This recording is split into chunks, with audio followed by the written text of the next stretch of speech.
1 Samuel 2 ayat 7 berkata, Tuhan membuat miskin dan membuat kaya. Ia merendahkan dan meninggikan juga.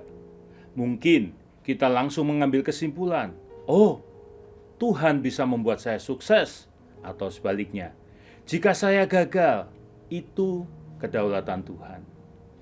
Ayat tadi merupakan bagian dari nyanyian Hana, sebuah doa pujian setelah Tuhan menjawab pergumulannya dengan memberi anak, yaitu Samuel. Hana tidak berbicara tentang nasib ekonomi.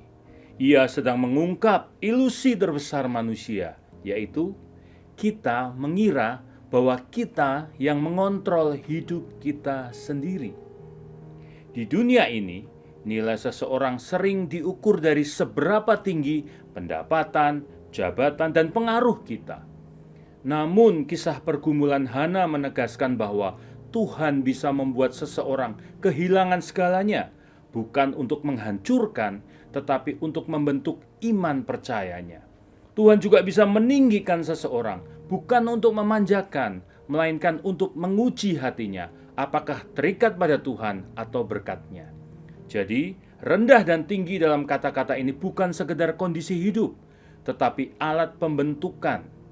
Kadang Tuhan merendahkan kita, bukan karena menolak kita, tapi karena ingin mengeluarkan ketergantungan palsu yang kita simpan. Dan kadang Tuhan meninggikan kita hanya untuk melihat apakah kita masih rendah hati atau mulai mengambil posisi Tuhan dalam hidup kita.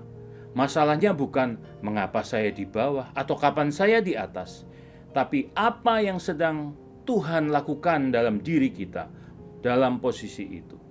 Dan ironisnya, banyak orang gagal justru saat naik dan bertumbuh justru saat turun.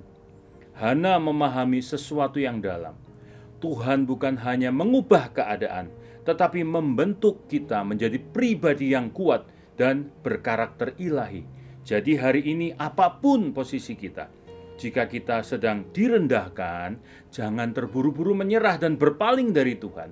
Sebaliknya, jika kita ditinggikan, jangan langsung merasa akan aman seterusnya. Karena yang dilakukan Tuhan jauh lebih besar dari sekedar yang nampak di luar. Dia sedang membentuk hati yang tidak tergantung pada posisi, melainkan yang sepenuhnya bergantung kepada Tuhan. Ketika itu terjadi, mau naik atau mau turun, itu tidak menentukan siapa kita. Karena hidup kita ditentukan oleh kebenaran firman Tuhan. Amin.